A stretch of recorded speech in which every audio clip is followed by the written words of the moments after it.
Welcome everybody to the Gautrain Management Agency's book club, the E-Lounge. We welcome you to the E-Lounge session. This is a session as one of our platforms for knowledge sharing, anchored in our knowledge management strategy, where we get together to review books and share insights from those books, predominantly from South African authors, but we also, from time to time, look at books from other authors internationally. This is the third installation of the E-Lounge and very much aligned to our values as an organization, the values of learning and also the values of leadership. We've been very fortunate to have South Africa's prominent academics and speakers and authors in these sessions. One to mention but a few, Abdullah Varashia, a Gibbs faculty, an innovator and also a disruptor at heart. Most recently, we've had the privilege of having Dr. McLean Sibanda on his latest book, Nuts and Bolts. We discussed the opportunities for Africa in terms of innovation and the leadership that is required in a South African context. Today, we're coming to you live from Brand TV studios in conversation with Professor Tshilidzi Marwala, is our COO, our Chief Operating Officer, Mr. Tsepo Khobe, where they'll be discussing two of Professor Marwala's books. The one is Leading in the 21st Century, which delves deep into the kind of African leader that is required in these times, in these challenging times. Second book on review today is Closing the Gap. Closing the Gap, I think most people have seen this and have the privilege of having read it, is about the fourth industrial revolution, but most practically applicable or most practically aligned to the context of Africa. I do hope that you'll enjoy these sessions and you'll take away the knowledge and also be inspired to share the knowledge in your own circles and bring the culture, breed the culture of learning, which is much needed in our country at this point in time. And also be inspired to be a leader in whatever context or corner of the country that you may be situated in, and make that contribution. Please do enjoy today's session. To ask questions, pop in the chat and also send us your questions so that we can have a very lively engagement and insightful engagement where you can also benefit in the knowledge sharing platform. Thank you very much.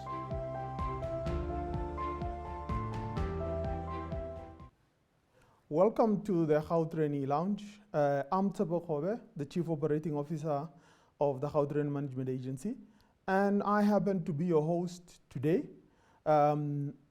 They say, come at the moment, come at the hour, and come at the hour, come at the man.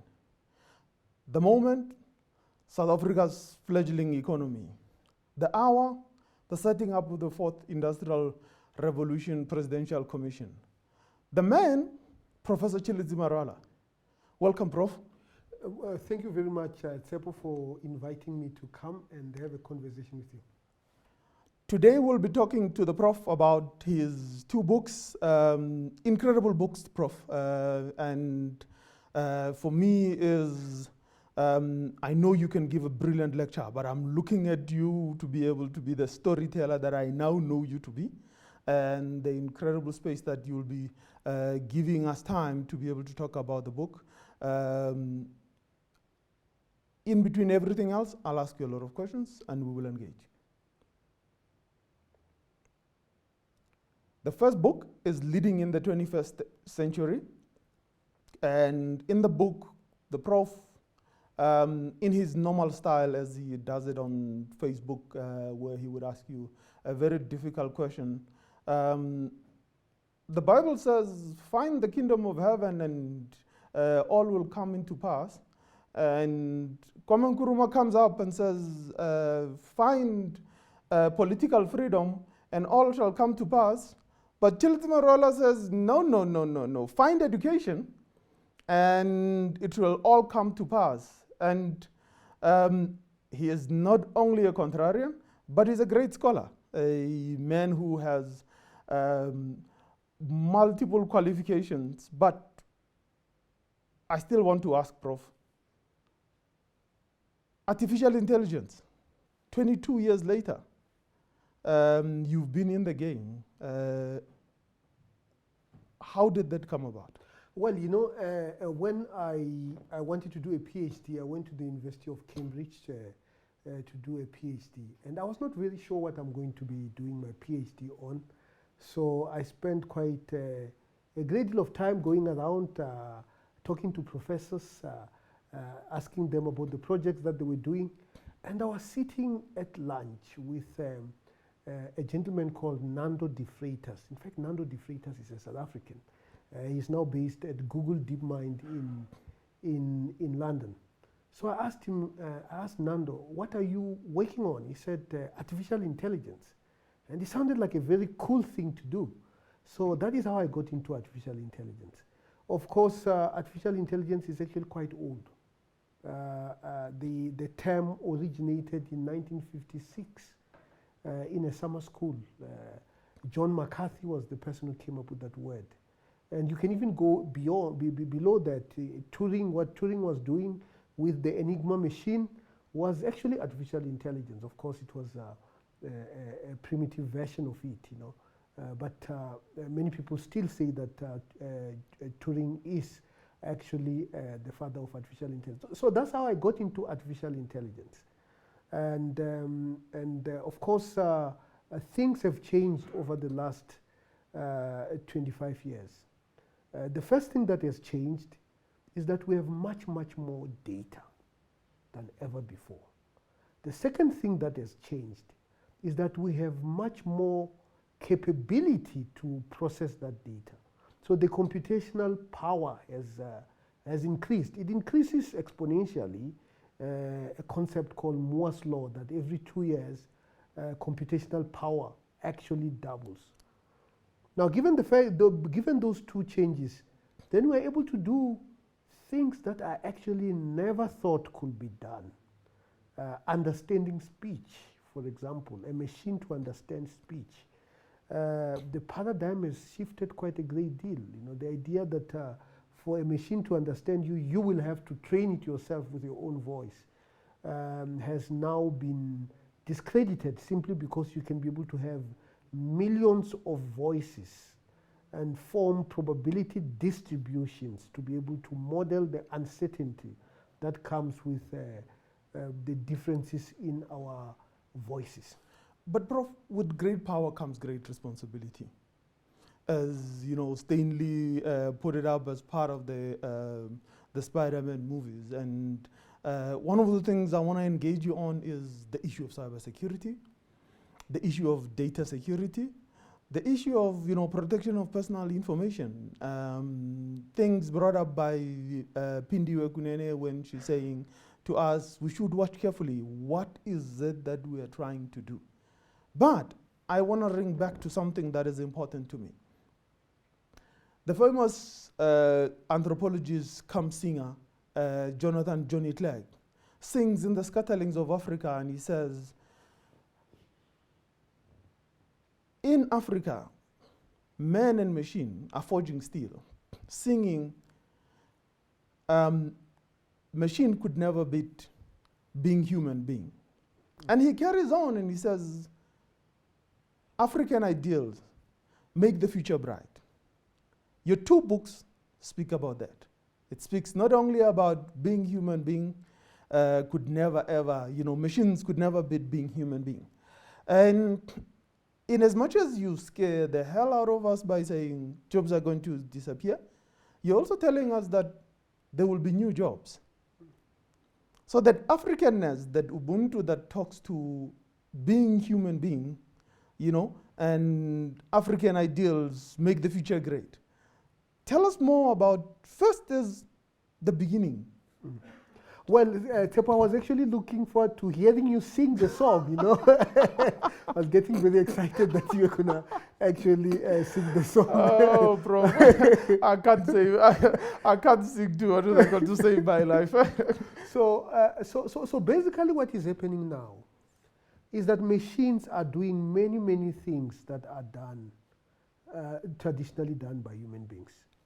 In 1997, an artificial intelligence machine called Deep Blue defeated Garry Kasparov in the game of chess. And ever since then, the real chess champion is not longer a human being. It is actually a machine. And of course, much more recently, we saw another version of chess called Go Game. That is a complicated version of chess from China. And Google actually created a machine that is able to defeat every human being. You know? So the era of machines is upon us. But there are many things that human beings can still do. If you take a young child, you can be able to tell that child to go and get you something, you know, get you some water, you know. And if she's old enough, she can even go and make you a cup of tea, you know. That is what we call general intelligence, being able to do multiple tasks. And that is where the limit of artificial intelligence actually stands now. That yes, we can train a machine to be able to play chess better than a human being. But that same machine cannot be able to make you a cup of coffee. And it cannot be able to console you when you are feeling down. So now, given the fact that there are many, many things that human beings do very, very well, empathy, for example, and there are many, many things that machines do very, very well, where does the future lies? The future lies in human-machine system. Already we are having a human-machine system. That is why, Tsepo, if I take away your phone for 3 hours, your psychological state of mind is going to change, because that phone is very much part of you, isn't it? You know? Yes. You probably would not be in a place where you would not look at your phone for 4 hours, you know. So, and the jobs that are emerging as a result of that, some jobs are disappearing, and there's nothing new about it. I'm told, I was not yet born maybe, that you used to have somebody who used to be employed, and he was called an elevator minder. Yes. This is the person who used to operate an elevator for you. Yes, if you go into the landlords, you still have one of those elevators that look like that. Oh, wow. Yes. But I'm sure you no longer have the elevator minder is no more. They just been replaced by buttons. Exactly. Now, that was automation. Yes. Because now you operate it yourself, you know. And obviously, at the advanced level, you will not even have to, especially now with COVID, you know, you would not even have to press anything. You will just go there and say, I'm going 4th floor. And then it will know that you're going to the 4th floor. That is where it is going to go, given the fact that when you punch, there are other risks, especially in the COVID world in which we find ourselves. So this is the world in which we live in, and this world is changing every dimension about our lives. It is changing the politics. Ask Cambridge Analytica, the former company that tried to influence election. It is changing the economy. You know, just go to the Johannesburg Stock Exchange today. Those old rules or those old recruitment guidelines that the person who works on the floor of a stock market must be tall and must have an imposing voice because all the prices were being shouted. Now the stock market has moved from downtown, now it is in Sandton, and it is silent. And what we have to worry about now is edge computing. You know, you have to be as close as possible to the source of your activities, so that you can have a computational advantage in terms of communication speeds and so on and so forth. So this is the era in which we live in, and we have to make sense of this, you know. So artificial intelligence is giving us many, many, many good things in hospitals. Reading medical images better than human doctors. But we have to be careful that it is also challenging some of the ethical boundaries.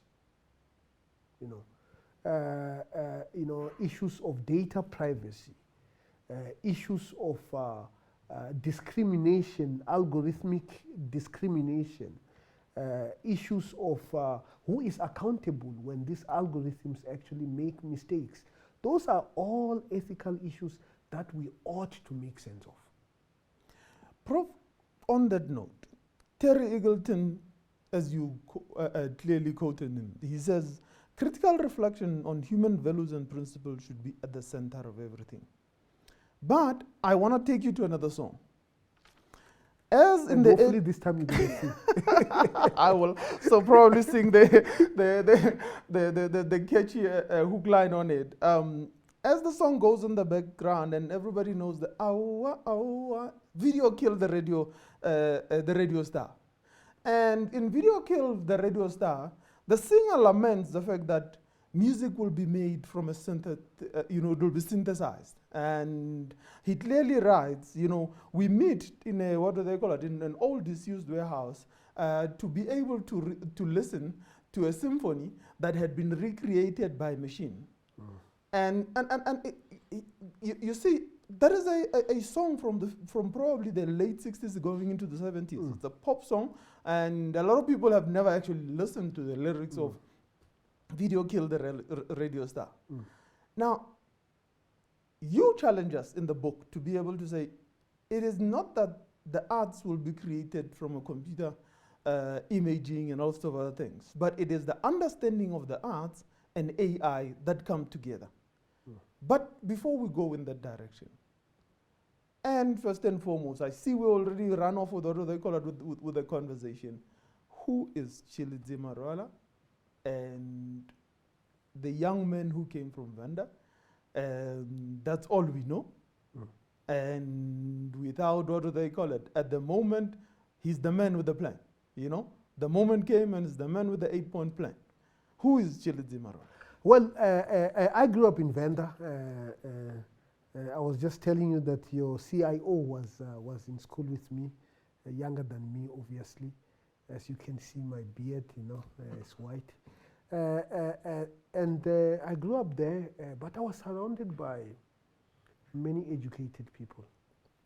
They might not necessarily have been educated in a Western style, but they were absolutely educated. My grandmother was probably the most rational person I could, I have ever encountered. Her understanding of complex issues. Just to give you an example, I once heard that she called me and she says she's going to be baptized in a Christian church. And being a man of science, I was quite interested to understand where was the Damascus moment. Yes. And then my grandmother says, no. I still don't understand the logic of the religion. The reason why I am doing it is because it seems it has become something that everybody does. And I don't want you to be embarrassed when I die. And that man can come wearing, in Venda you call it pura-pura. Yes. Pura-pura. And you'll come and say things that will make those of you who are going to remain behind proud of yourselves. That is the most rational view of religion that I have actually encountered. So these are the sort of people, the sort of thinking that surrounded me. So I developed interest in science at an early age. I developed interest of mathematics at an early age. My father was a mathematics teacher, so I obviously used to read. I read quite a bit, read logarithms when I was still in primary school, you know. So I grew up very interested, almost one-sided into science, and the spark that actually came was when I did matric, and then I won the science Olympiad, and I went to England. I went to University of Cambridge, which I later went and studied. And we were staying at, all the activities were at Imperial College, where I started my academic career later on. And everybody was talking about these technologies that are going to change the world. You know, unfortunately, at that point, I'm sure they talked about artificial intelligence, but I can't remember, you know. But it was not the buzzword. The buzzword was superconductivity, that you're going to have elevated trains, yes. and so on and so forth. And of course, we never were able to make superconductivity at a room temperature. And therefore, all those things, the end of friction, you know, because when you have elevated trains, then you don't have friction, which basically means much of the energy that you use is actually goes into the transportation itself. It does not get weighted. More efficient machines, you know. So that is how the world actually opened for me, and that is how I started toying with the idea of studying outside the country.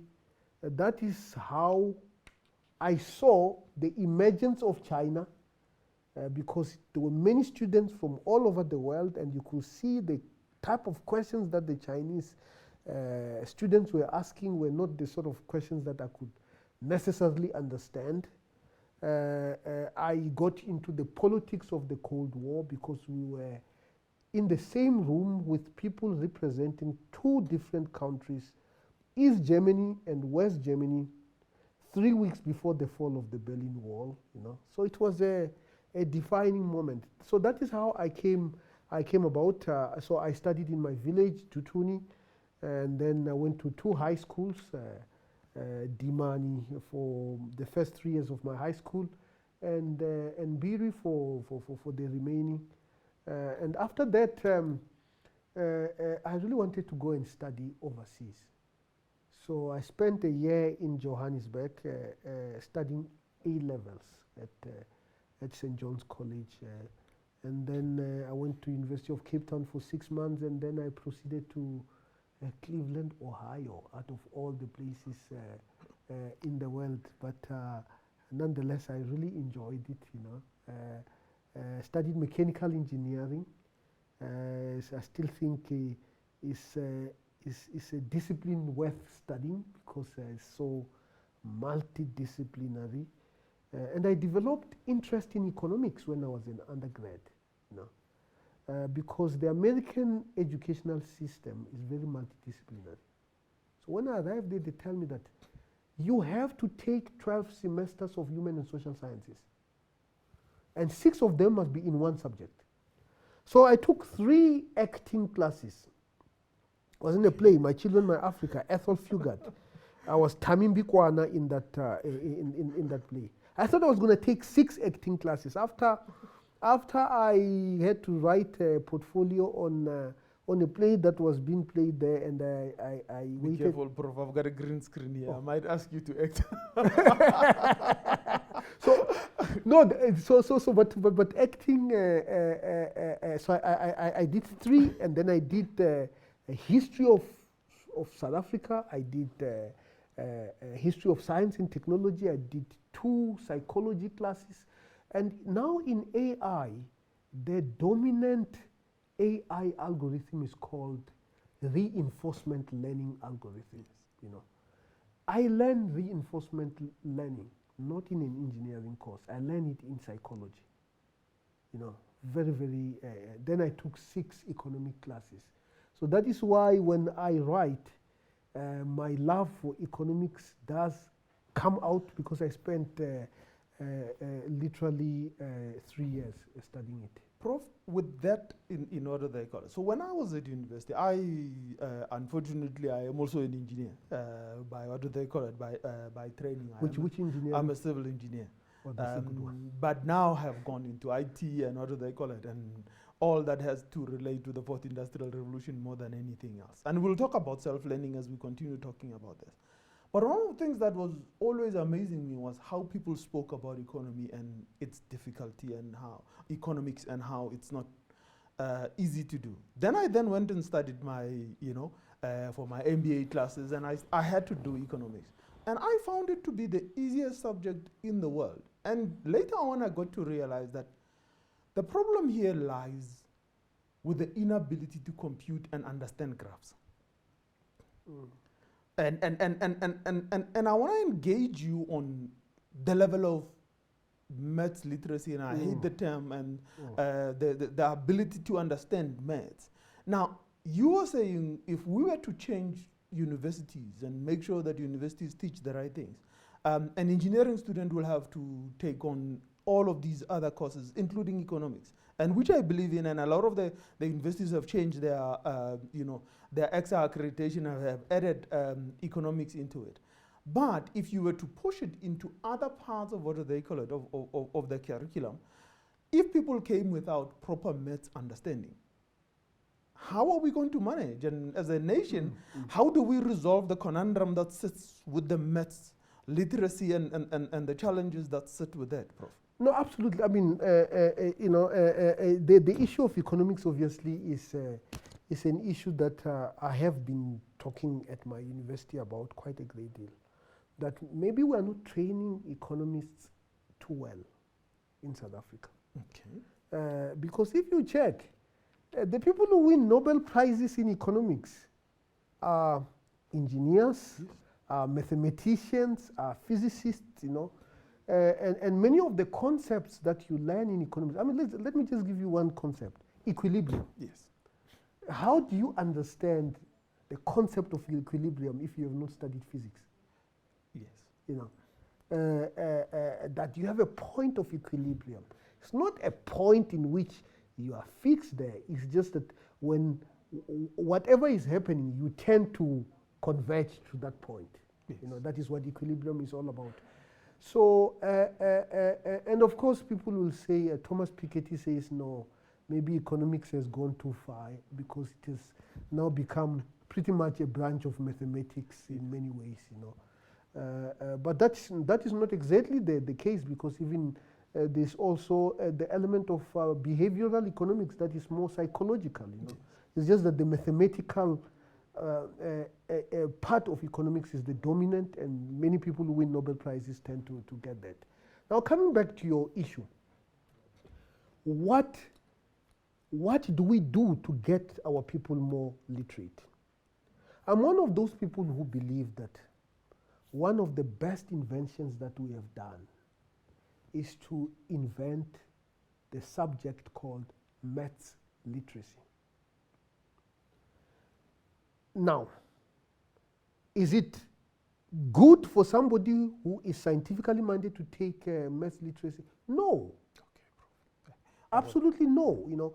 Maths literacy was not meant for people who are mathematically capable or who want to pursue scientifically and mathematically oriented subjects. It was to say that to function as a citizen in a society, you shouldn't stop doing mathematics in standard 5. Now we call it grade 7. Yes. Because during my age, people dropped mathematics in primary school. Yes. So when they came to high school, there is many elements of mathematics and statistics that you need as a citizen to be able to understand. That is why it's called maths literacy. Its intention is for you to be able to grasp the normal concepts, that mathematical concepts that you require for you to be able to function as a citizen. Now, what happens now? Our schooling system actually now gets it wrong. Because you have a principal of a school and he looks at his student and say, you know, if you take regular mathematics, you probably will get a B. If I put you on a maths literacy, you probably will get an A. You know, what we are supposed to do, we are supposed to administer competency exams. And based on those competency exams, we have to, the system must allocate whether, given your competency, should you go for normal mathematics or for maths literacy. Now, what has gone wrong? Of course, there are issues of teachers. There was a study that was done that shows that a substantial number of matric mathematics teachers who were given a matric exam were not able to pass the exam. These are teachers. Okay. Now, if they are not able to pass the exam, how in the world are they going to be able to teach? So there's the issue of content at the higher level of teaching mathematics that many teachers do not have a good grasp of the concepts. Then at the foundational level, which is also very, very important, is the issue of methodology. You know, yes, the teachers probably will know how to add and subtract. You know, it's the method of teaching. You know, so those are the issues. So, Prof, that is an incredible issue that you are raising, because I had an incident with my son where he came to me with a maths problem. Mm. And I said to him, what have you been taught to do? And he showed me what he was supposed to be doing. And I said to him, that's incorrect. This is the correct way of doing it. Now, with him, you know, looking at his teacher as somebody who's supposed to be knowledgeable, he thought I had lost my mind. But when he got to school, he was the only person who had the right answer. The rest of the kids had followed the teacher's way of doing things. And this is not a what do they call it, a school in the location or in the former homelands. This is a school here in the suburbs that we pay a whole lot of money for. So we have, this challenge is bigger than everything else. Because for me, why I want to start here with the discussion, you know, it is the discussion that you carry through the books quite a lot, and through the leadership issues quite a lot, the issue of education. And aren't you playing a zero-sum game? Because or a point of diminishing returns? Because the more and more people are pushed towards maths literacy, the less and less you're getting people who will end up with us trying to push good grades for a school, and a school gets honors and all sorts of other things, all the issues you've raised now. Now, you're trying to get us to be able to say, well, let's push the fourth industrial revolution. That's how we're going to get out of our current economic quagmire. But you've got less and less people going into engineering because they do not have the requisite mathematics. And so how do we actually manage and balance these things? No, for me, I actually believe that whether a learner takes maths literacy or not shouldn't be up to the learner. Okay. It has to be competency based, you know. So which basically means somebody who is not an A student, but is strong enough to take maths, you know. The exams that is administered will say this person must go and take proper mathematics, yes, irrespective of which grade he's going to get. You know, he might not get the A's, you know. So that has to be done, and that is how they do it in Asia, you know. Because if you leave it to choice, who is making that choice? And what basis are they using that of making that choice? I don't see a systematic way in which we are making that choice. As a result, we are having students who are doing math literacy who are not supposed to be doing math literacy. We're supposed to do normal mathematics, you know. So now you raise the other issue of teachers. You know, education is very complicated. I used to teach a course called Artificial Intelligence and Optimization when I was a professor at another university in Johannesburg that I am not going to mention by name.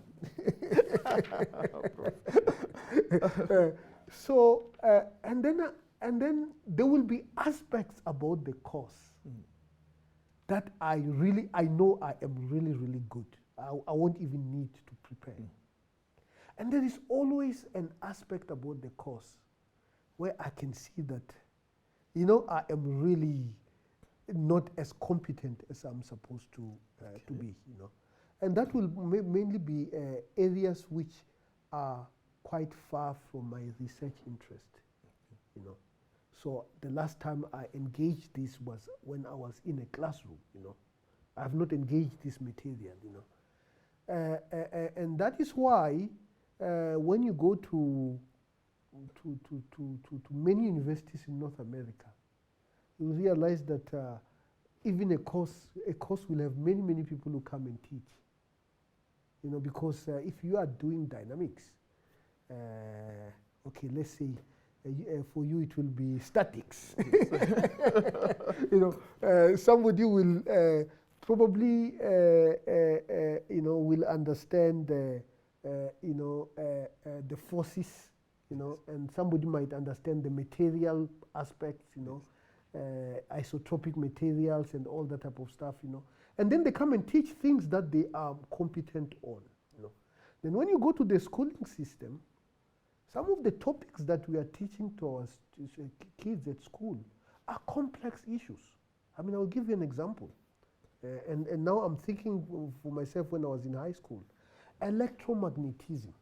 Yes. You know, I talk about electromagnetism because this is so central in the generation of electricity. This concept of electromagnetism. It's a powerful concept, by the way. Yes. Even levitation of maglev trains exactly goes with electromagnetism. You know, because electromagnetism gave us the assembly line, the electric motor. So the entire electric cars depend on electromagnetism. It gave us electricity. It gave us Einstein's theory of relativity, you know, and so on and so forth, you know. But it's a very difficult concept. You know, when you study it at university, they will say, okay, if you understand this Maxwell's 5 equations, you know, it never actually came up with 5 equations. It was Heaviside who reduced them to those 5 equations, and that's the whole of electromagnetism. But a high school teacher has to teach electromagnetism without the benefit of those 5 equations, you know, and maybe without even knowing that they exist, you know. So now you have difficult concepts that are being explained by people who are not as knowledgeable in the subject. Because many of them probably studied it as, you will be lucky if they studied normal physics as undergraduates. You know, many of them just studied physics for the sake of going to teach. So now the question is now, given all these problems, what do we do?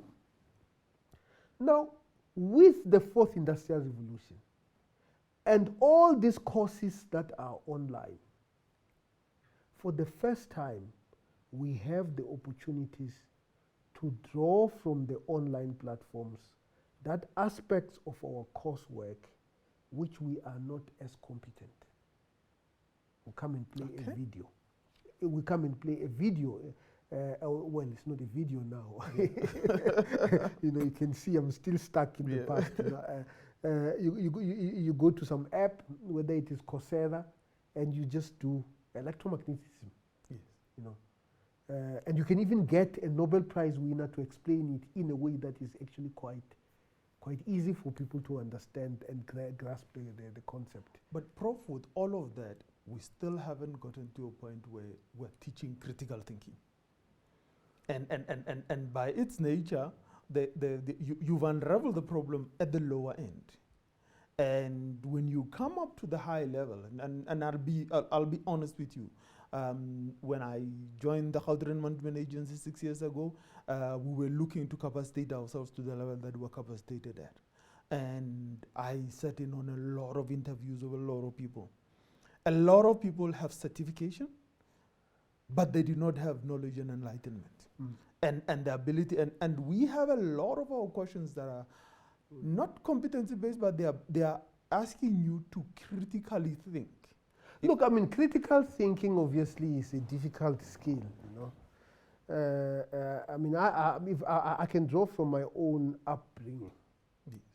You know, when I was growing up, there will be certain things that you will do that now when I think about it, it was really developing my critical thinking. For example, they will say, you have to make a mat, you know.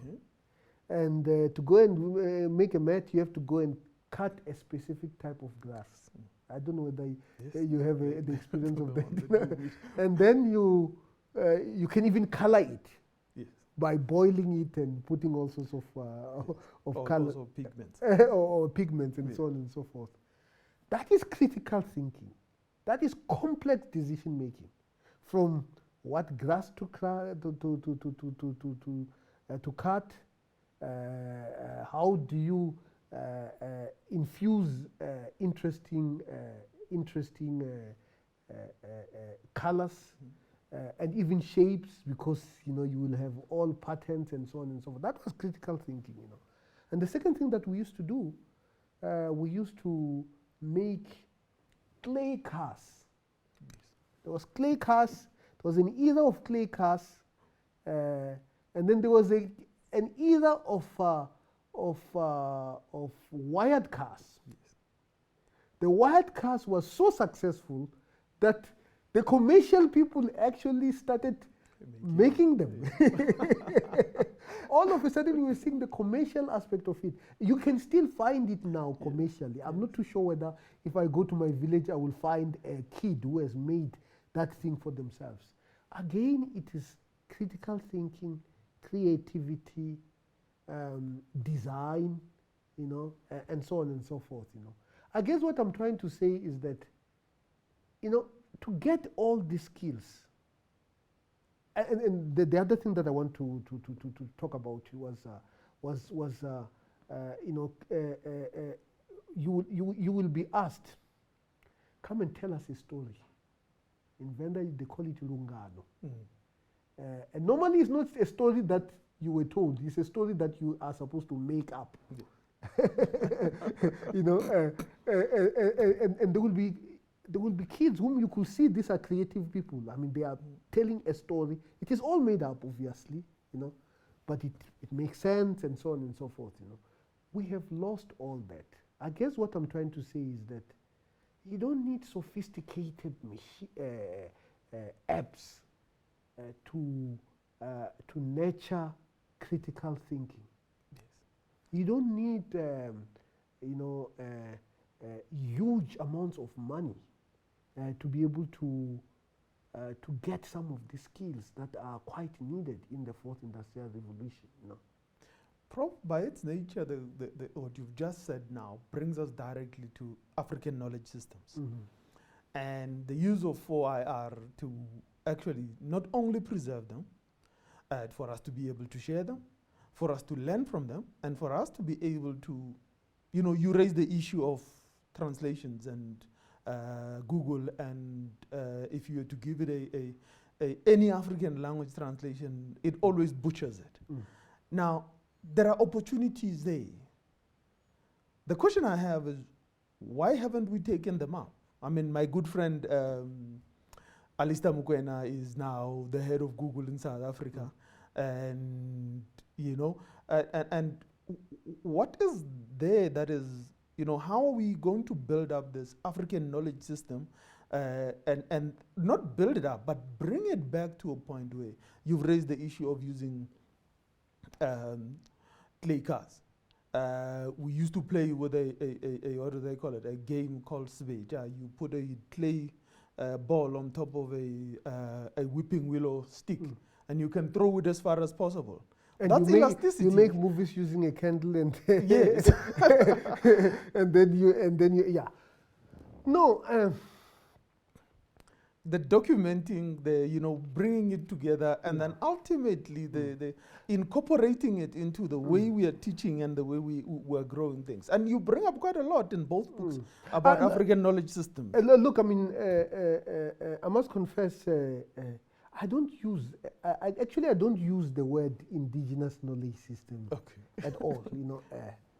And the reason for that is because there are so many aspects of Western technology that is very much part of the technology that I was introduced when I was growing up. I think I give a story about my grandmother and her clay pots. Yes, and vibration. Yeah. I mean, from there you have material selection when you go to the river to look for clay.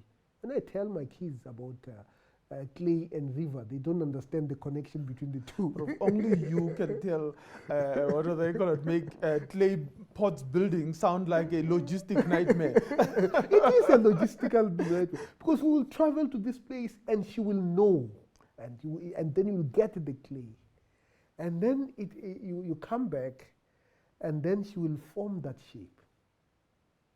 I mean, I try to tell some of my students and say, can you do a picture of can you give me a design of a clay pot? And they were talking about CAD, CAD, computer-aided design. So my grandmother did not need CAD, and she was making it, and she was making it in order to use it. It was not like for decoration. It was something that is going to be used for cooking, and it was going to be used for cooking not for months, for years, So, and then she would come and do that, And of course, as a civil engineer, you will be interested to know the relationship between the thickness of the walls and its stability, And of course, we knew that if it is too thick, then you will always need more fire in order to heat. So there was some optimization there. It might not have the objective function, and there was no. It was not even characterized as either linear or non-linear, but it was a complicated objective function. So all those things are embedded in our culture. But the more I think about it, the more they are very difficult. It is very difficult to conceptually differentiate optimization as we learn at school, and optimization as my grandmother will do to decide on the thickness of the walls. For how long does she put that pot in the sun, and for how long does she put it in the furnace to heat it? All those things, and then the vibration, and listening to the sound,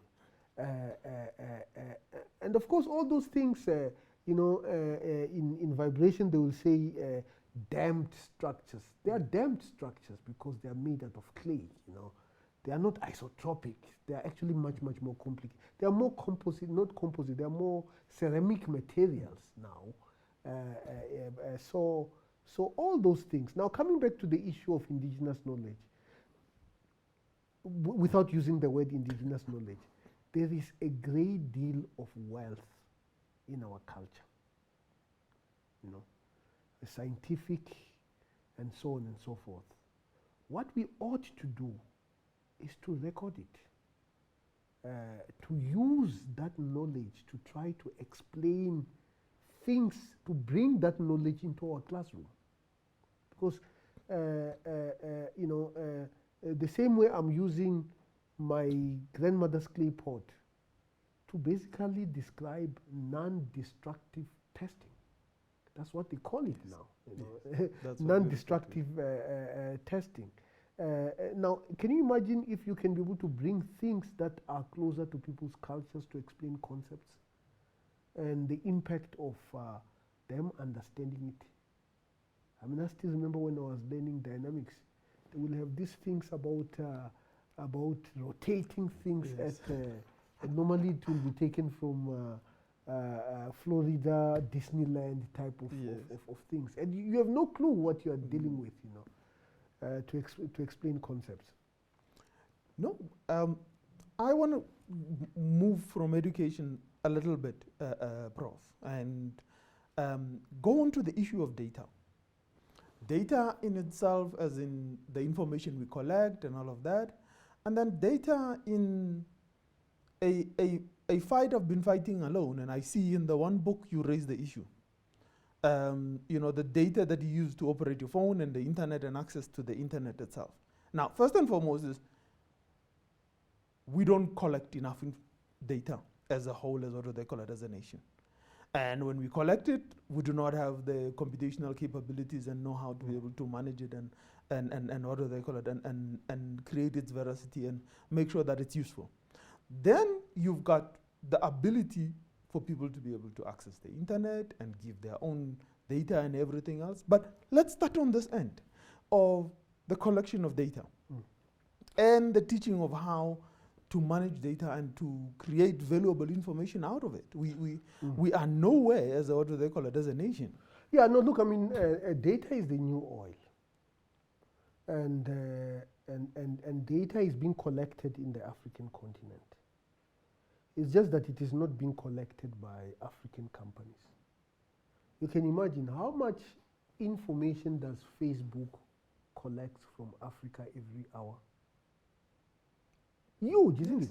Twitter, Google, even Apple is collecting information from what we use, even though it is not going to be as large information as Twitter and so on. You know, YouTube, you know, TikTok, you know. None of these are domestic companies. I mean, when the search technology came to South Africa, there were search companies in South Africa. I think I still remember something called ananzi.co.za. Ananzi.com. In the era of DOS.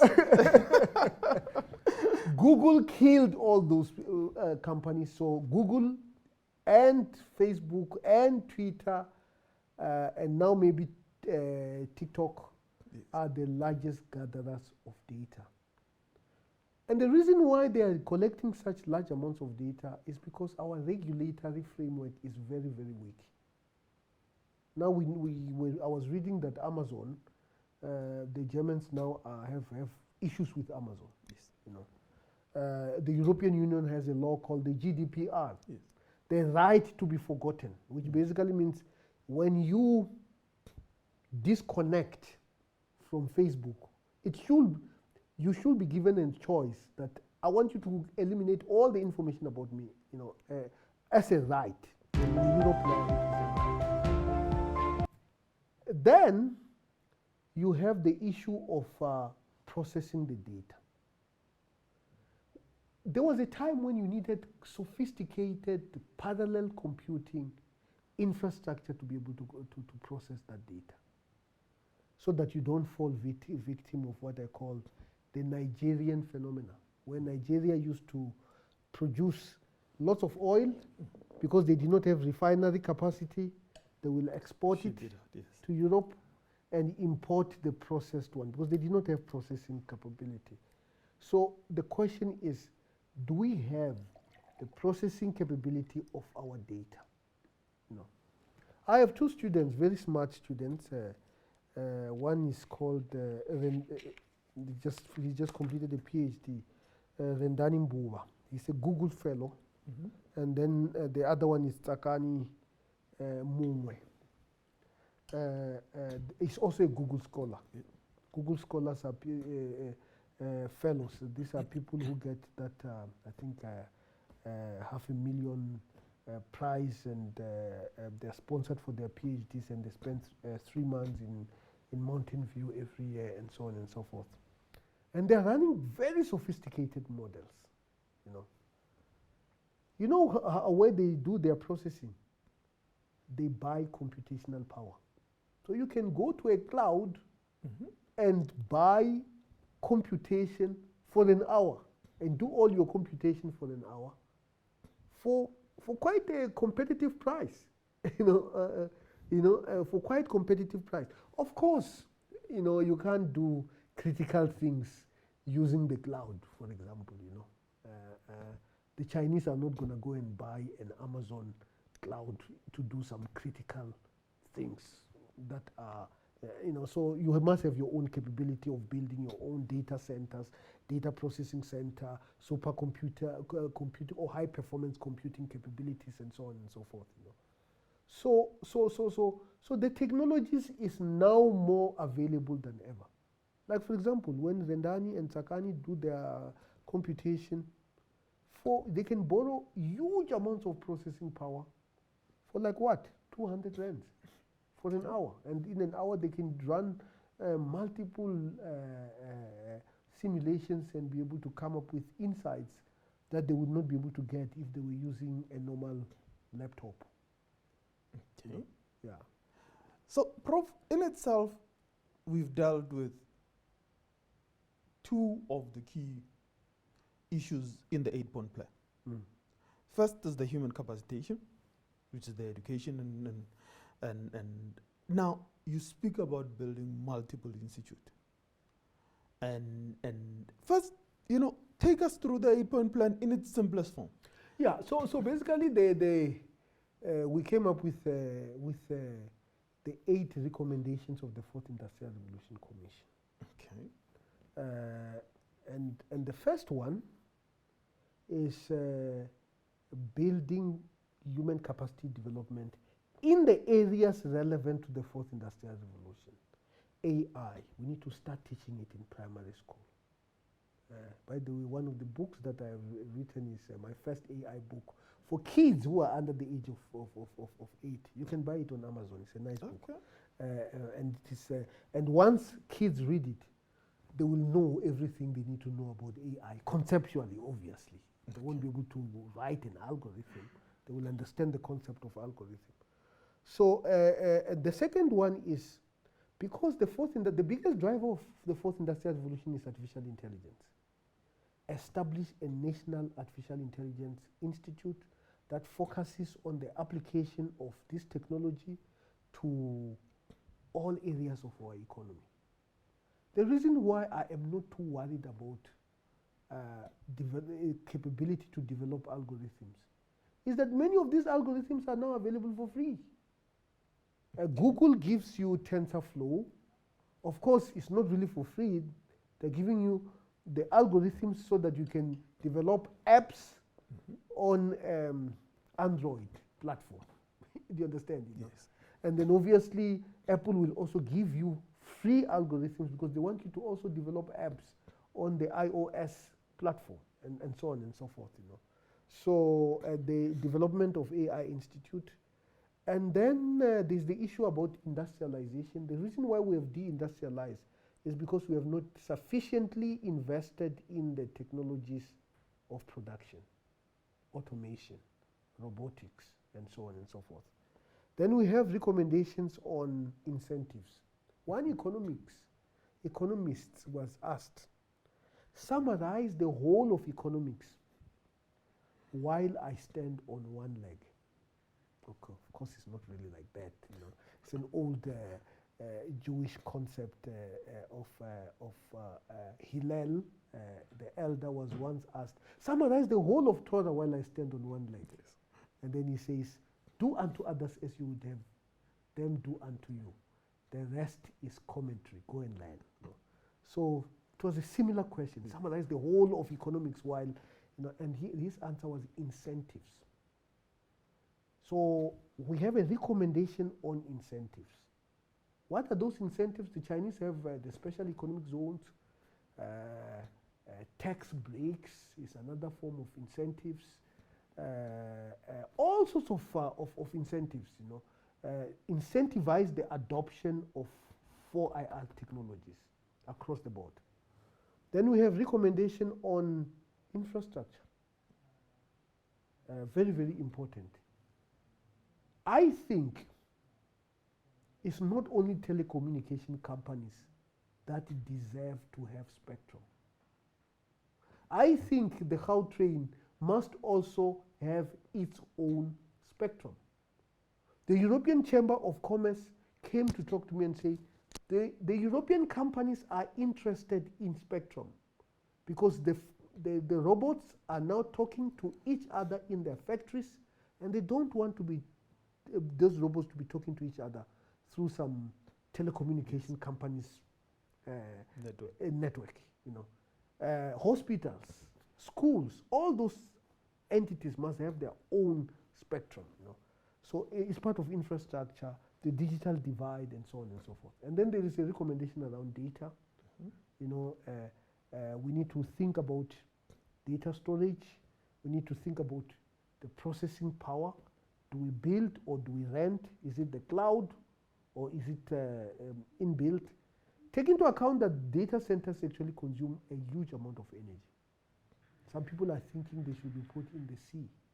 And when you put them in the sea, you have things such as rusting and all sorts of other issues that you have to worry about. But the sea is cold enough to be able to cool things down, and you will need lesser refrigeration that you will do if you have them. Then we have the recommendation around the regulations. There are many regulations. Ownership of data. Do we have to start taxing? If data is the new oil, if you were extracting oil, will measure how much you have extracted and will tax you. Can we do the same for data? You know, issues such as the digital companies such as Airbnb that hardly pay any tax because they are operating from the cloud. They are not domiciled in South Africa. So our laws must be adaptable for that. And the last one is about implementation. South Africans are very good talkers. We are not doers, you know. Kwame Nkrumah used to say that, in a quote, like never before, we need doers, doers of good deeds. So we also need doers here.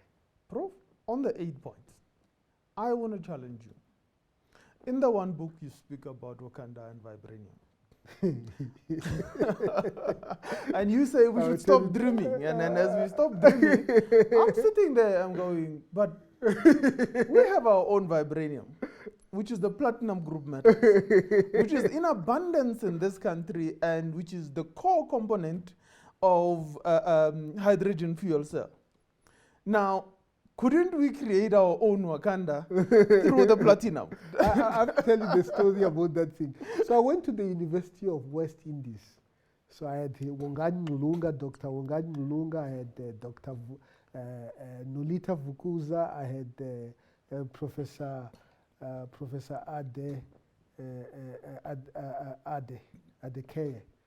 And I read this speech, and they said, no, we're going to be going to this place, we're going to be discussing the Black Panther. Yes. And you are supposed to also speak. So I write this speech, which I was very proud of. I really said, this is a good thing. This movie is really a dreaming movie. I don't like it, you know, and so on and so forth. And I was linking it to slavery and so on and so forth. And then I give it to my team, and they look at it and say, hey, you can't say this. This is too contentious. you can't say this. No. So I decided to say, okay, I'm not gonna say it. I was very disappointed. I kept on telling them that they are censoring my freedom of speech. You know, so I never really went back to it. And then later on, I read it again and said, but this is a good thing. And then I went and published it in, I think it must have been in Sunday Times or something like that. And people loved the thing, you know. And ultimately I talk about this. So I guess what I'm trying to say there is that technology is hard. Competition is fierce. You know, if you were to discover anything that is of economic value, within days, somebody else will be able to reproduce it. Within days, you know. So, so there is no magic wand. We have to be involved in all aspects of our economy. Yes, the platinum, the PGMs are a competitive advantage, but they should not be a focus. You know, they are an important aspect of our competitive advantage, but we, as an economy that is diverse, we have to be in every aspect of the economy. We have to be in biotechnology. We have to be in all sorts of metals. We have to be looking at alternatives for catalytic converters, you know, and so on and so forth. We have to do all these things, and we have institutions that were designed to be able to work in all these areas. The CSIR, you know, the NEXA, the Nuclear Energy Company of South Africa, and so on and so forth. You know, so yes, and of course, the reason why I am not too much enthusiastic about metals is because in economics they have this concept called the curse, the resource curse, that says that resource-rich countries do not seem to make the technological advances that you would expect. You know, in fact, if I think about it, Canada is probably the only, with Australia, the only developed resource-based economy. I don't know where to classify Dubai. You know. It is changing. They've recognized the economy will change, and exactly. they're actually making. Yeah, they are getting into there. I mean, yes. For example, they have a minister of AI. Yes. And by the way, I'm not running for any political office. But if the post was offered to you, Prof, if you know, at the point when now you have done with the academic, and it was a thought, you know, I mean, as I read the book and I'm thinking, but this is our next Minister of Communications. No. This is the man who should actually be able to take up the role. We have a fantastic Minister of Communication, Minister Stella Ndaveni Abrams, that I actually quite respect substantially. So no. I think education is important, you know. Okay. So in terms of future drive technologies and where South Africa plays, and in us looking at, for instance, for us, we are looking at the greening of transport. And in the greening of transport, a lot of people, honestly speaking, with us, the first time I spoke about hydrogen fuel cell, 2 weeks later, I had in excess of R500 million on offer and grants coming from everywhere around the world. Serious? Yes. Everybody wants to come to what they call it, but there is a catch. There's no such a thing as free lunch. Of course. So everybody goes. But you can, but you can make that lunch work for you. Yes. So there's no such a thing as free lunch, and in essence, one of the things that we had done is we had disrupted the bus making setup. So in its current form, a bus. A chassis is brought in from overseas by one of the OEMs. You see them when you drive down to Durban, driving up into what they call it in Johannesburg. And then what we do is we then build a shell on top of that chassis. Wow. And through that, you've just put out, that's economic leakage of probably about 60%. Now, what a company in what they call it in this country, in South Africa, out in the West End, in the middle of the West End have done is they've built a thing called an integrated bus. So the actual shell of the bus becomes the actual chassis on which everything gets bolted on. Suddenly, what was going to be brought in as what they call it, as 60% non-local, we've managed to get it up to 75% local. Wow. Just through probably going back to the wire cars we used to make. In actual fact, the chassis is built on the same concept. Of course, it will be.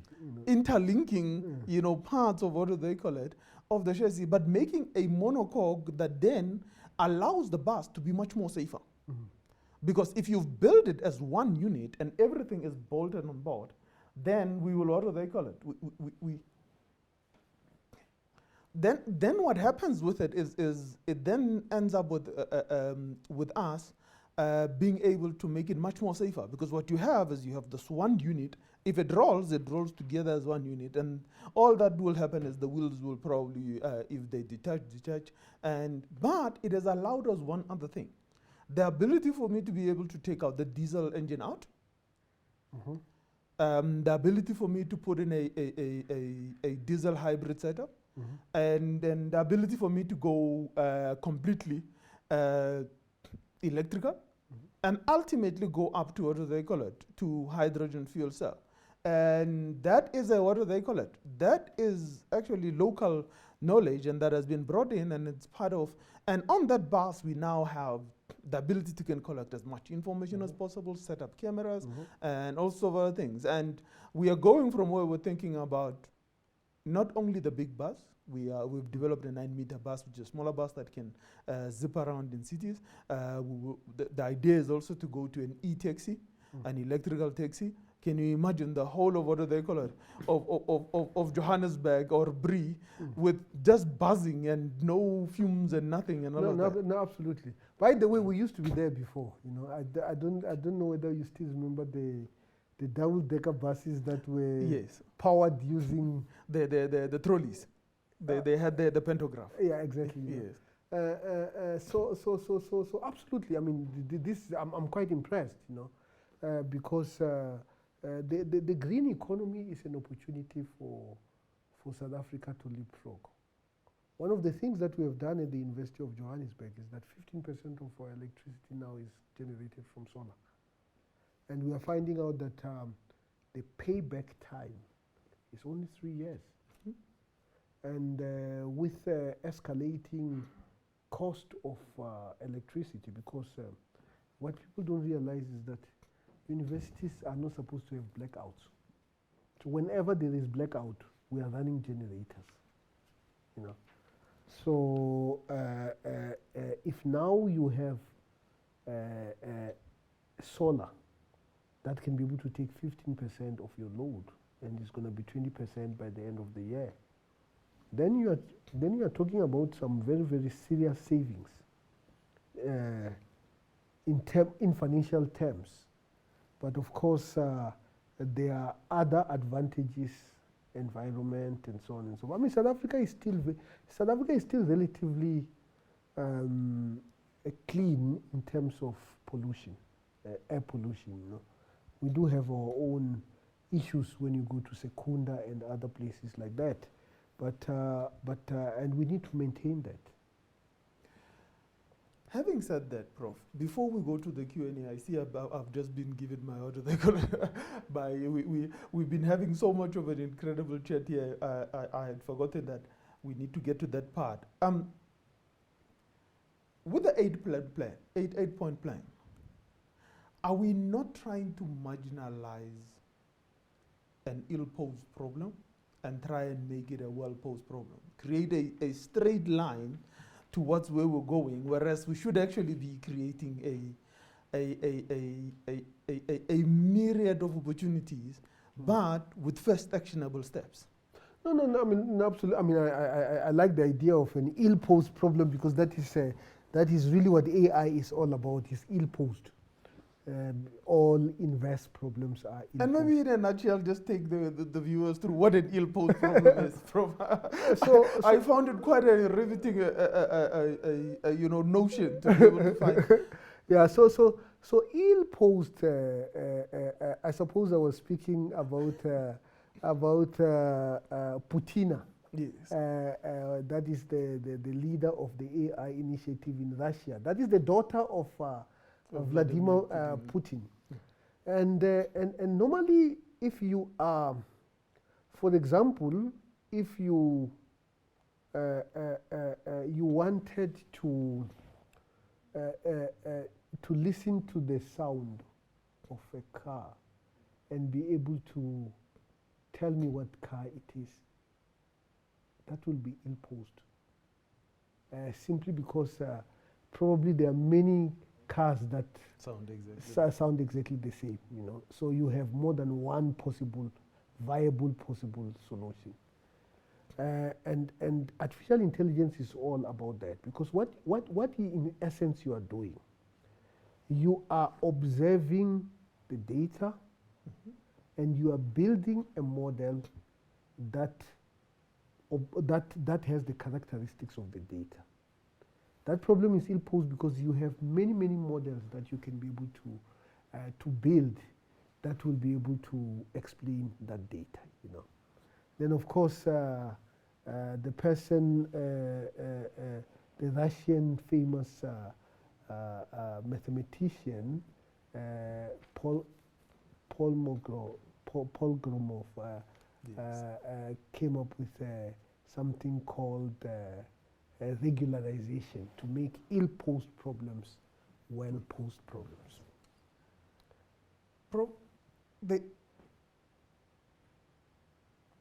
Somebody is asking a question here, and I've got more questions, but I want to give the viewers, what do they call it? He says, summarize the characteristics of, what do they call it, of a person who's eligible to be a leader in the fourth industrial. And this is where we come to Masipatsila, the pathfinders. And this leads naturally to us, you know, going back to in history, because I think we've forgotten our own story as a country. No, absolutely. Yes. Look, I mean, I have 11 characteristics of I will have to remind myself of the. I have 11 characteristics of a leader of the 21st century. By the way, there is a book that is coming in July, which is 50 lessons from the books I read. Tracy McDonald is also publishing it, and there I have 50 characteristics of leadership lessons that I draw from 50 books I read. So the first thing about a leader of the 21st century is the leader must be able to understand society, economy, politics, and technology. And the reason why I thought about that was I was invited to come and speak about AI at the Oxford Union. And they take me to this impressive room. They make you sign this book that was also signed by Einstein when he came to speak at the Oxford Union. Malcolm X also came and spoke at the Oxford Union, and so on and so forth. And then they tell me that no, lots of prime ministers actually were members of the Oxford Union. The current one was at the Oxford Union. Tony Blair was at the Oxford Union. Cameron was at the Oxford Union. May was at the Oxford Union, and so on and so forth.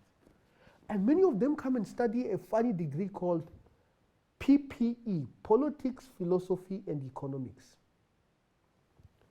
I say, why in the world would you study such a subject today? Because the biggest driver of the world today is actually technology.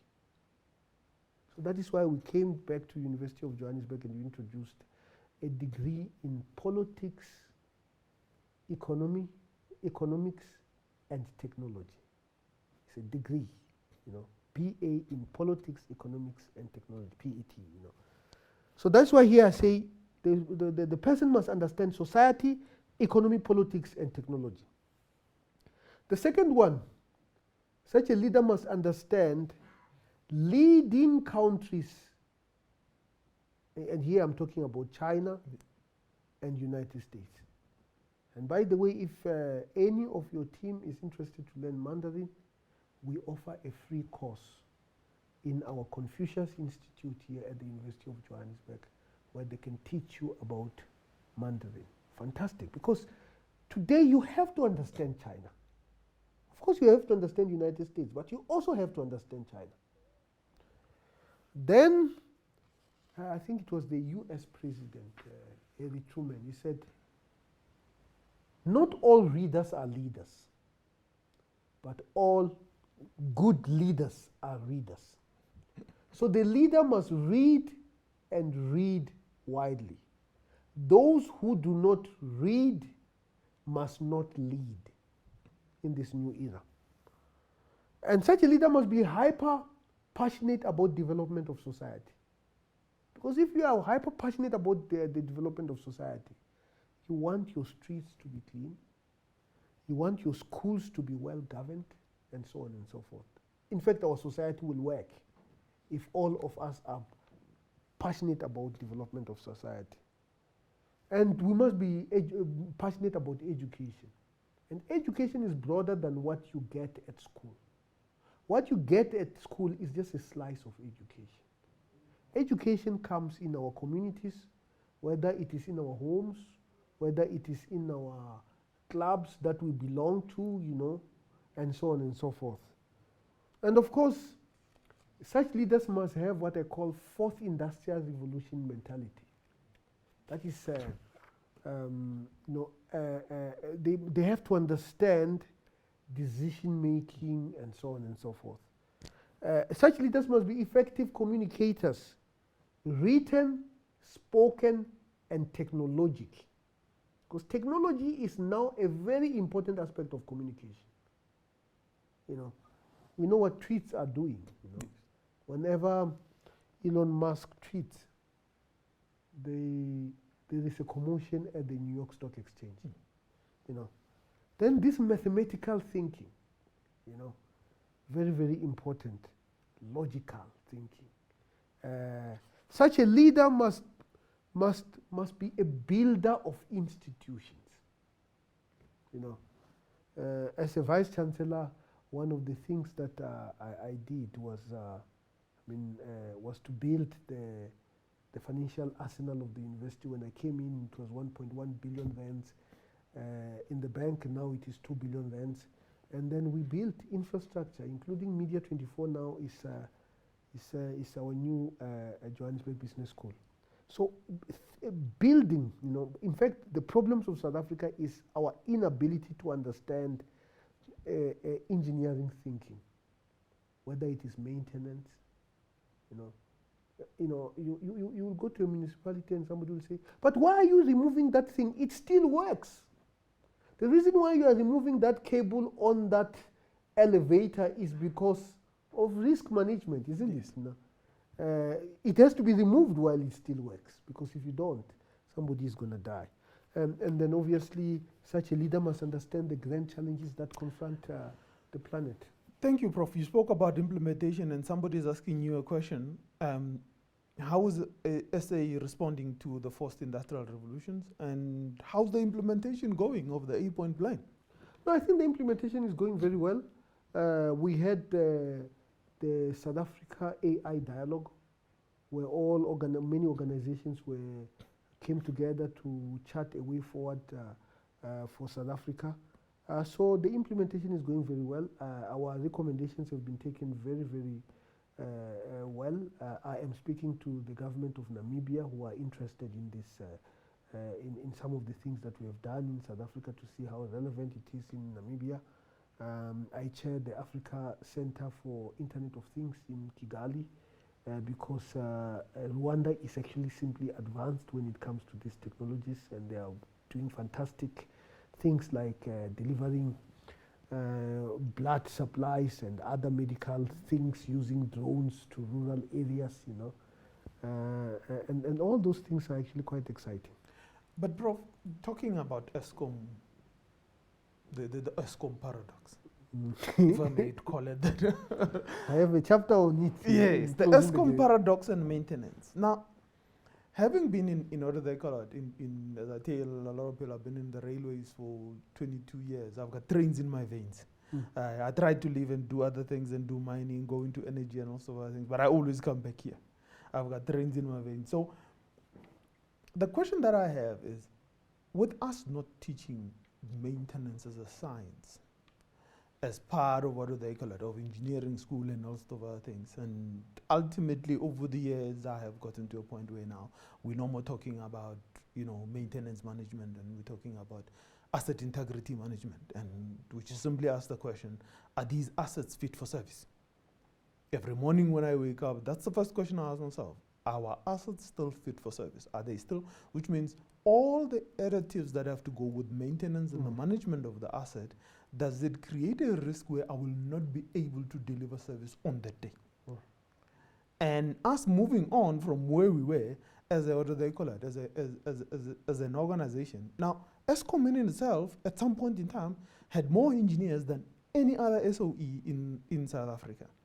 Now, Not anymore. not anymore. But how do we get out of where we are? Because We just need to do it because, I mean, maintenance is a very complicated subject. yes. You know, because, I mean, I think, I might be wrong, I think there are three ways of maintaining infrastructure. The first one is a run to failure. We are all used to the electric bulbs in our homes. We run it to fail, isn't it? You know? Mm-hmm. Because it is not a very expensive thing. We will have globes in our homes because when it fails, then you can just quickly go and get another one and replace it. Yes. You can't do that with a transformer. No, you can't. You can't do that with a transformer because when it fails, there is a blackout in a neighborhood, you know. So the second type of maintenance is scheduled maintenance. So you go and buy something from ABB, and it tells you that this infrastructure has a life cycle of 2 years, which means in 2 years you have to replace it. For those of us who studied mechanical engineering and even civil engineering, you will know that there is a concept called safety factor. Yes. So if they tell you that this thing can run for 2 years, it probably can run for 5 years. But according to scheduled maintenance, you have to replace it after 2 years. You know, Yes. safety factor is just in case we made a mistake in our calculation. You know, so this scheduled maintenance, you get rid of assets that you could still shred. Yes. No. Then there is this new way of maintaining of the fourth industrial age, and this is predictive maintenance.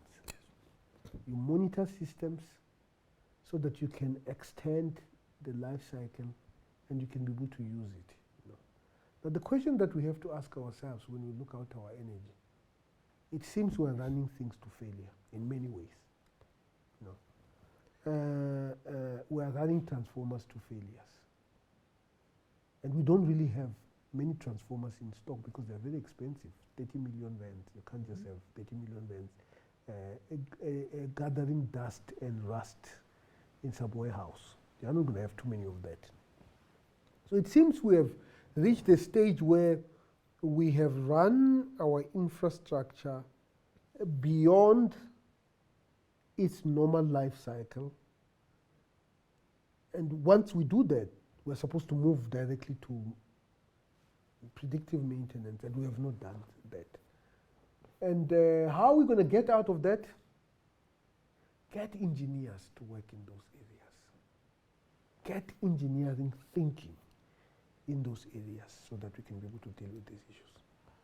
Prof, somebody is asking here, and it's something that we would have ultimately got into. What are the future skills that are required in terms of, you know, and it's a question of reskilling. Remember when you start talking about human irrelevance? Mm. But also you also said, or it's a quotation in one of the books, is that the human mind is not a one-trick pony. There is a much wider use of what do they call it. Taking that into cognizance, the fact that the mind can be used for much more than just, you know, straight line learning and all sorts of other things, and then having to deal with, you know, ill-posed problems. What are the skills that one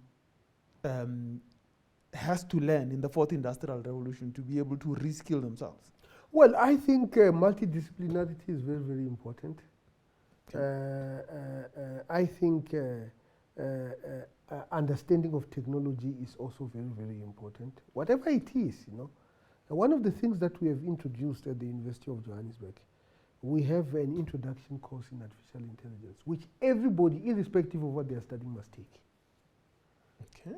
It is a requirement for you to graduate, but you get a separate certificate. So you can get a BA in psychology and a certificate in artificial intelligence.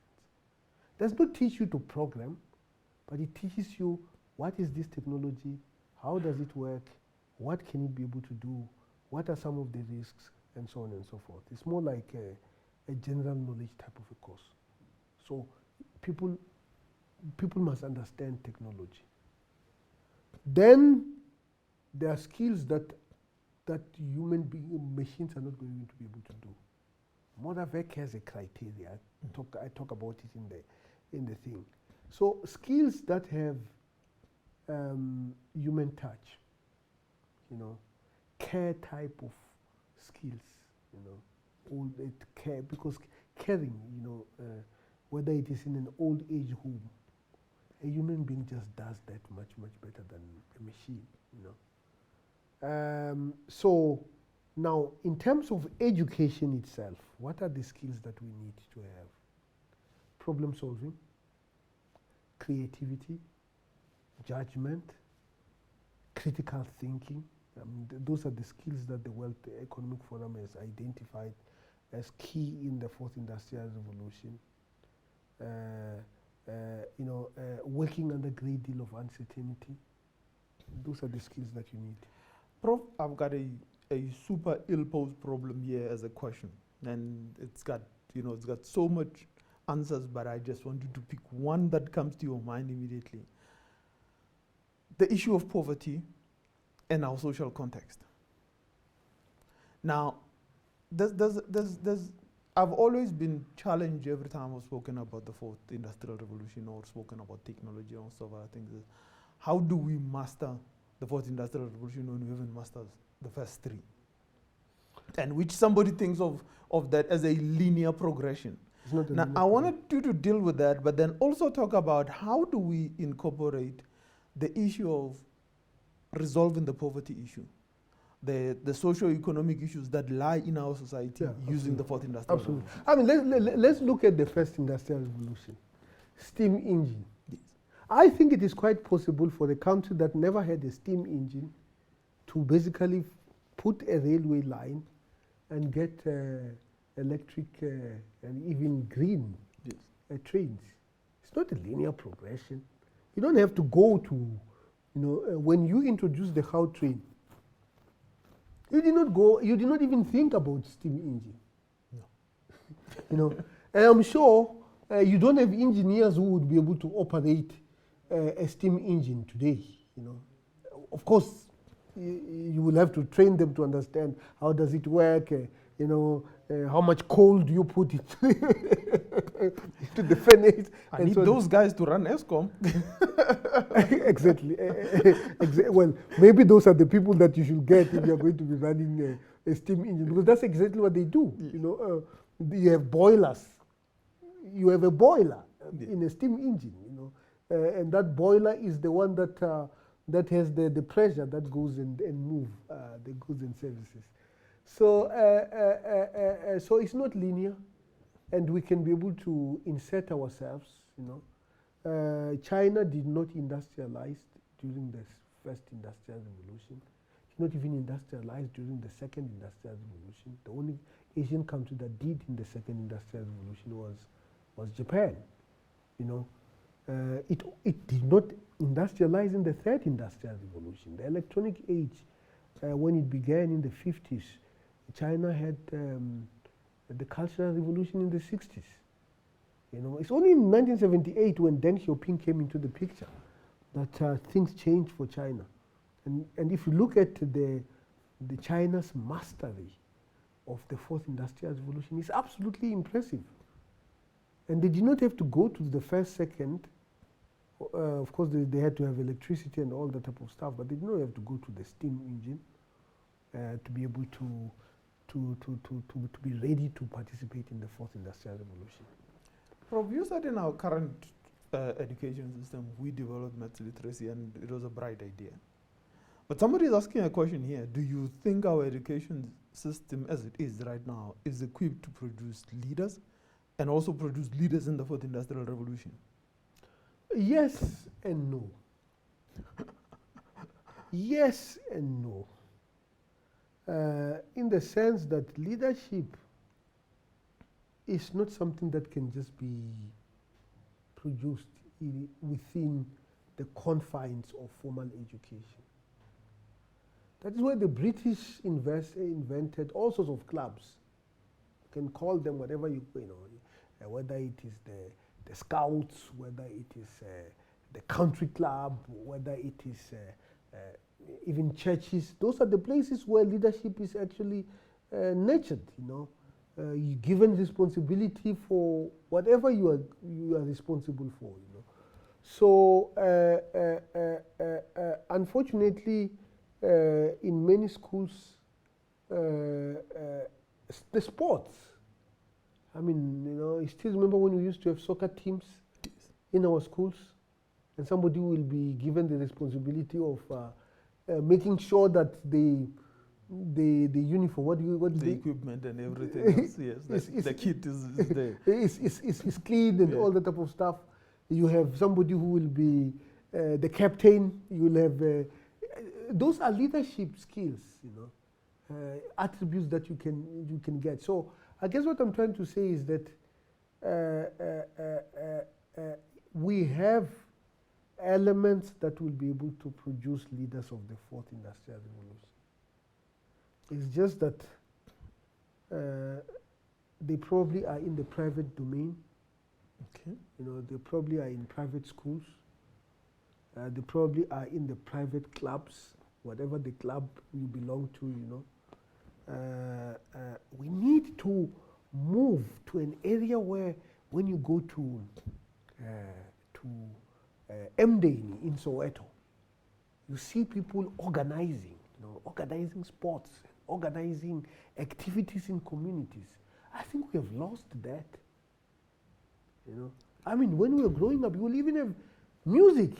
Still remember Porompitas? What do you think about it? Not even the Porompita, Dinaka. You know? Zinanga is even more complicated. Yes. I simply presented myself and they did the test and say, Chief, that is not you your couldn't area. get the rhythm. You couldn't get the rhythm, Prof. I was listening to a song the other day by a guy. He goes by the name Mashabela, and I was listening to the song and I could literally hear the rhythm. He's originally obviously from Limpopo, and I could hear that rhythm. That this is a rhythm I grew up with. Exactly. What do they call it? I relate to it at a different a different level than, you know, the sound that everybody hears from this song. So I see Nkani is like super, what do they call it, excited about the conversation here. She says, Marwala, I agree. We must start educating our kids on AI and etc. And, you know, African learning in our education has to be brought back. And the skills gap that is there is currently a big challenge. So she is highly in agreement with you. Somebody says, the human capital remains the most pressing challenge as the result of shortages. And what can corporates in South Africa do to prioritize the challenge? And what is critical now? So what are the first actionable steps? And maybe this question just encapsulates almost the question I was asking you. By creating this 8-point plan, are we not trying to create a straight line to something that actually is a multifaceted problem that has multiple solutions? No, I think corporate must be involved in education. You know? Okay. I mean, one of my experiences in North America is the summer programs for high school students, summer work programs for high school students to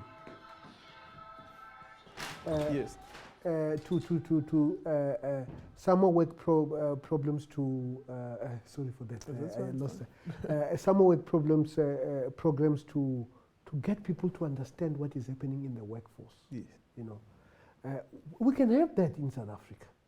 Yes. You know, one of the things that we have at the University of Johannesburg, which maybe we should work together, we expect all our students to do 6 hours per month of community service.